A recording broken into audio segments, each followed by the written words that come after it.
Take it away, Baka Beyond.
Martin, take us back to the late 80s and what it was that inspired you to meet the Baka people. Well, we saw a television programme by a guy called Phil Agland called Baka People of the Forest, I think, on Channel 4 in England.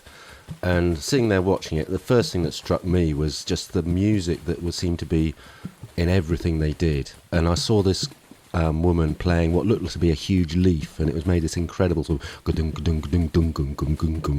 of sound. And I heard it, picked up my guitar, wrote a riff, which became a track we called Baka. And I was playing actually with a band with a didgeridoo player at the time called. Can you play a bit of the riff?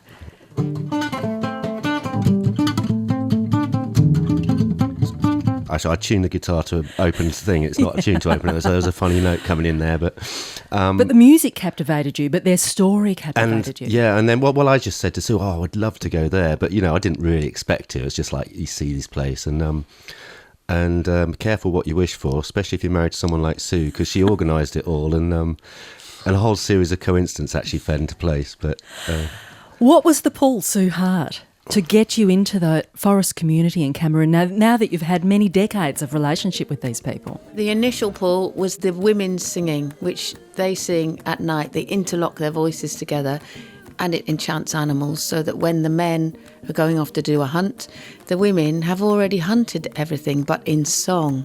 So singing saves their lives, feeds their children. And I've sung a lot with them in the night now and been part of that enchantment.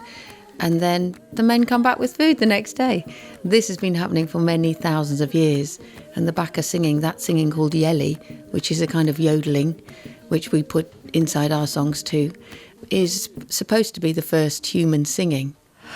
Well, speaking of music, you are, of course, here with instruments and voice. Ayodele, what is that instrument? Just describe this big box of a guitar, sort of. I'm not quite sure what it is. What is it? It is called kongoma, and it's authentic traditional West African instrument that comes from the west coast of Africa.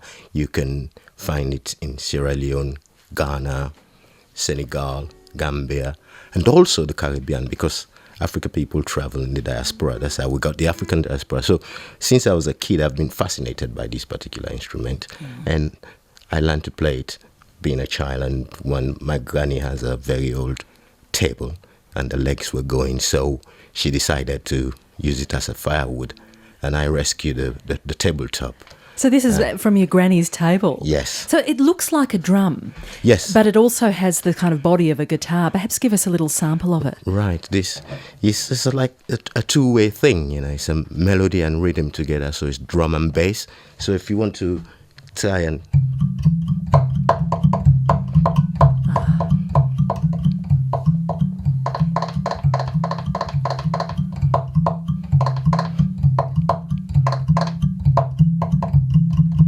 Gorgeous. It's beautiful. That's gorgeous.